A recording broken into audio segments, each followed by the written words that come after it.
Welcome to new TV Telugu. Hyderabad లో బోనాల పండుగ ఘనంగా జరుగుతోంది. నేడు లాల్ దర్వాజా సింహ వాహినిలో అమ్మవారి బోనాలు నిర్వహిస్తున్నారు. పలువురు రాజకీయ నేతలు అమ్మవారిని దర్శించుకొని మొక్కులు చెల్లించుకుంటున్నారు. మరోవైపు బోనాల సందర్భంగా నగరంలో ట్రాఫిక్ ఆంక్షలు విధించారు. చాలా చోట్ల ట్రాఫిక్ ను మళ్లిస్తున్నారు.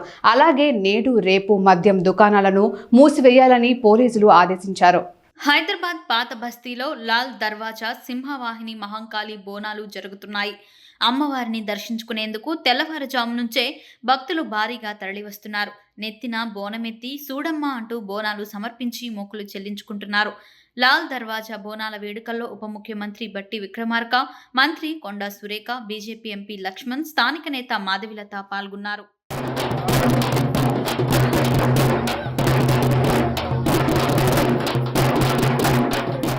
ముఖ్యమంత్రి బట్టి విక్రమార్క దంపతులు అమ్మవారికి పట్టు వస్త్రాలు సమర్పించారు. ప్రజాప్రభుత్వం ఏర్పాటైన తర్వాత తొలి బోనాల పండుగ జరుపుకుంటున్నామని బట్టి విక్రమార్క తెలిపారు. భక్తులకు ఎలాంటి అసౌకర్యం కలగకుండా మౌలిక వసతులు కల్పించామన్నారు. అందుకు ప్రభుత్వం 20 కోట్లు కేటాయించిందని గుర్తు చేశారు. హైదరాబాద్ ఇన్ఛార్జ్ మంత్రి పొన్నం ప్రభాకర్ కూడా అమ్మవారిని దర్శించుకున్నారు. బోనాల పండుగ సందర్భంగా నేడు రేపు హైదరాబాద్లో ట్రాఫిక్ ఆంక్షలు విధించారు.